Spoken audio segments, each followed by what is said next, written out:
On va partir d'une histoire qui a fait un peu de bruit récemment.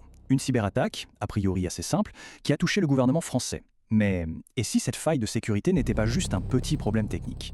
Et si, comme le suggère l'analyse qu'on décortique aujourd'hui, elle nous révélait quelque chose de bien plus profond, de bien plus dérangeant sur ce qu'est devenu l'État moderne? C'est toute la question. Comment est-ce qu'on passe d'une banale histoire de mots de passe perdus à une critique aussi fondamentale du pouvoir? Eh bien, pour comprendre ce lien un peu fou, il faut d'abord revenir au début, aux faits bruts. Alors, notre point de départ, c'est une brèche, et pas n'importe où, au cœur de la machine sécuritaire française, le ministère de l'Intérieur.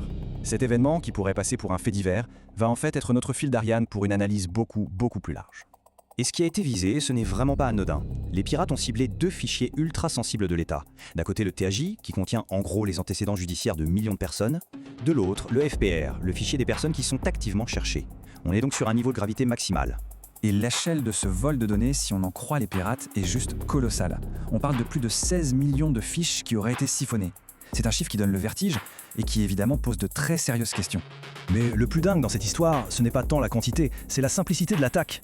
L'analyse montre bien qu'il ne s'agit pas d'une opération hyper sophistiquée. Non, c'est juste l'exploitation de failles de sécurité de base. De simples identifiants partagés en clair dans des emails étaient encore valides et ont servi de porte d'entrée. C'est presque une caricature. Bon, maintenant qu'on a vu le comment, on passe au pourquoi. Parce que l'analyse de notre source suggère que cet incident, ce n'est pas juste un accident de parcours. C'est le symptôme d'un problème bien plus grave, un problème systémique. C'est la question qui tue. Comment est-ce possible qu'un seul compte utilisateur puisse télécharger des millions et des millions de fichiers sans qu'absolument aucune alarme ne se déclenche? Pour l'auteur de l'analyse, ça montre une absence totale des contrôles les plus élémentaires. Et pour bien montrer que ce n'est pas un cas isolé, l'auteur partage une anecdote qui fait froid dans le dos. Une institution gouvernementale dans un pays de l'Union européenne qui a, pendant 5 ans, envoyé une copie de tous ses systèmes vers un serveur en Chine sans que jamais personne ne s'en aperçoive. 5 ans! Ça laisse penser que ce genre de négligence à très grande échelle est peut-être bien plus courant qu'on l'imagine. Et c'est là qu'on arrive au cœur de la thèse. Toutes ces défaillances, toutes ces négligences. Et si ce n'était pas juste des erreurs techniques? Si c'était le symptôme d'un mal bien plus profond, celui d'un État moderne qui serait devenu à la fois énorme et fondamentalement incapable? Pour appuyer cette idée, l'analyse utilise une comparaison historique assez frappante. D'un côté, l'Empire britannique qui gérait un quart de la planète avec 500 000 fonctionnaires. De l'autre, le Royaume-Uni d'aujourd'hui qui, pour gérer une seule petite île, en emploierait 6 millions. Le décalage est pour le moins interpellant. La conclusion qui est tirée de cette comparaison est assez directe. Les États modernes seraient devenus des machines administratives gigantesques, de plus en plus chères, pour une efficacité qui, elle, serait en chute libre. Mais l'argument ne s'arrête pas là. L'analyse se penche ensuite sur ce qu'elle appelle un paradoxe central, et même dangereux. D'un côté, on aurait un État qui se révèle incompétent, et de l'autre, ce même État qui, en permanence, réclame plus de pouvoir et plus de données. Alors, premier visage, celui de l'incompétence, voire de la corruption interne. L'analyse prend un exemple bien concret. Une agente du fisc qui a tout simplement vendu les données de contribuables à des organisations criminelles. Ça montre bien l'incapacité à protéger les informations de l'intérieur même du système.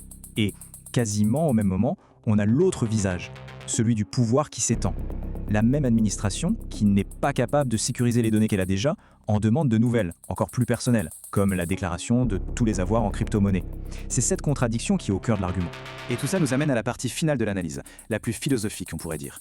L'État n'est plus vu ici comme un serviteur, mais comme une entité à part, une force qui impose ses propres règles. Ici, le mot-clé, c'est coercition. L'analyse définit la relation entre un citoyen et l'État comme étant coercitive. Ça veut dire quoi? Qu'à la différence d'une relation commerciale, on ne peut pas juste dire « stop, j'arrête de jouer ». Les seules options sont soit d'obéir, soit de partir, de s'exiler. Et là, l'analyse pousse la logique jusqu'au bout, avec une affirmation assez radicale. Elle fait une grande distinction. D'un côté, il y aurait la société, les gens, les entreprises, où les interactions sont volontaires, de gré à gré. Et de l'autre, il y aurait 2 entités qui fonctionnent par la force, par la coercition, les criminels et l'État. Et voilà, la boucle est bouclée. On est parti d'un simple piratage, un fait divers technique, et on arrive à cette question de fond. Une question qui finalement relie tout.